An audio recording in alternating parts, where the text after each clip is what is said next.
малку ќе излеземе од оваа тема, мене ми е многу важно, не знам дали гледавте, претпоставам дека не бидејќи бевте во Унгарија, во Будимпешта, имавме вклучување во живот Македонската филхармонија околу тој фамозно назначување на нов директор, дел од вработените не го прифаќаат. Може ли во 2-3 минути докаде таа ситуација и во суштина што направи Министерството за култура, а што бараат вработените во филхармонија? Многу ми е жал што се случи тоа, бидејќи ова не е да беше барање на дел од вработените, ќе го разберам. Ќе го разберав тоа. Но овдека се работи за волја, ми се чини, и некоја болна амбиција на само еден човек.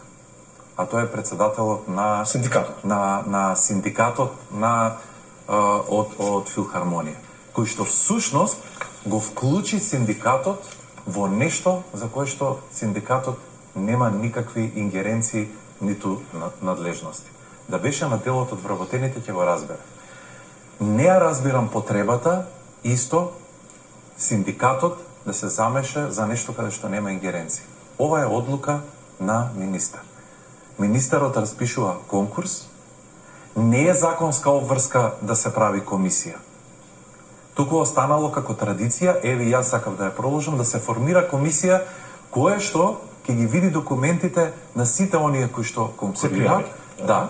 На крајот ќе ми посочи кои се оние кои што ги исполнуваат условите за да бидат менаџери на оваа институција, и на крајот јас како министар правам интервју со тие кои што ги исполнуваат условите. Може би се сите, може би еден, двајца или тројца.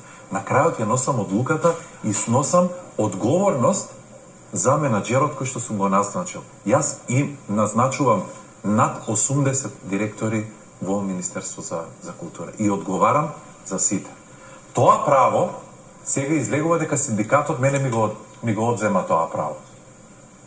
Значи ви верувате во директорот и ќе јас се уште не сум донел одлука кој ќе биде. Добро. Но тие го загрозуваат преди од овој процес. Прават притисок. Тоа го разбрав. Да. Добро. Со шпекулации.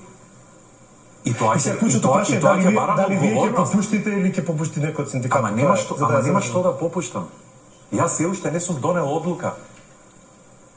Тие ми вршат притисок дека јас ќе донесам незаконска одлука. Да донесам незаконска одлука, разбирам да се појави синдикатот и да речат сушто си тоа не е работа на синдикатот, но да излезат вработените да речат, да тужат, да го оспорат, тоа го разбирам. Тоа е нивно право. Значи ова е предпоставена одлука. Ова е предпоставено и се шпекулира и се оцрнува името на еден од кандидатите, што е недозволено. И тоа е срамно. Добро, кратко две